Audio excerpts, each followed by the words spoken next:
आज आपल्या जिल्ह्याचे नेते शिवाजीराव कर्डिले साहेब यांचं आज सकाळी दुःखद निधन झालेलं आहे. खरं तर जिल्ह्याच्या राजकारणामध्ये आणि विशेषतः नगर तालुका बुरानगर असेल, सरपंच पदापासून ते मंत्रिपदापर्यंत सध्या ते जिल्हा सहकारी बँकेचे चेअरमन म्हणून त्यांच्या नेतृत्वाखाली आम्ही सर्वजण काम करत होतो.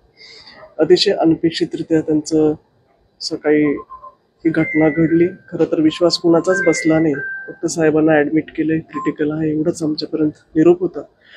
परंतु शेवटी हे सगळ्यांना स्वीकारावं लागलं आणि खरं तर 5 ते 6 वेळास त्यांनी आपल्या जिल्ह्याचं आणि मतदारसंघामध्ये वेगवेगळ्या भागातून आमदार म्हणून त्यांनी काम केलेलं आहे.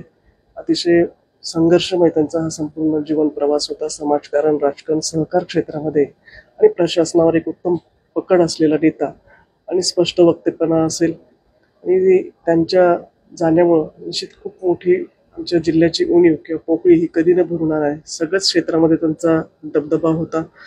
अगदी सामान्यातला सामान्य कार्यकर्ता असेल तर साहेब आपले वाटायचे. त्यांच्या प्रत्येक कार्यक्रमाला साहेबांच्या प्रेमापोटी आपण जर बघितलं असेल तर आज प्रत्येकाला वाटतं की आपल्या घरातला माणूस, घरातली व्यक्ती गेलेली आहे. आणि मला वाटतं कर्डिले कुटुंब असेल, जगताप कुटुंब असेल, कोतकर कुटुंब असेल, नुकतंच काही दिवसापूर्वी, काही महिन्यापूर्वी स्वर्गीय अरुण काका हे आपल्यातून गेलं. या तिन्ही चारी कुटुंबियांवर आणि संपूर्ण परिवारावर, जिल्ह्यावर खरं तर ही दुसऱ्यांदा खूप मोठी घटना घडलेली आहे.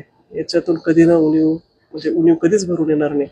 मला वाटतं आम्ही सर्वच जण अक्षयच्या आणि संपूर्ण कर्डिले कुटुंबियाच्या पाठीशी आहोत. मी आमच्या मतदारसंघाच्या वतीने, जिल्हावासियांच्या वतीने आणि भारतीय जनता पार्टीच्या वतीने साहेबांच्या पवित्र आत्म्यास श्रद्धांजली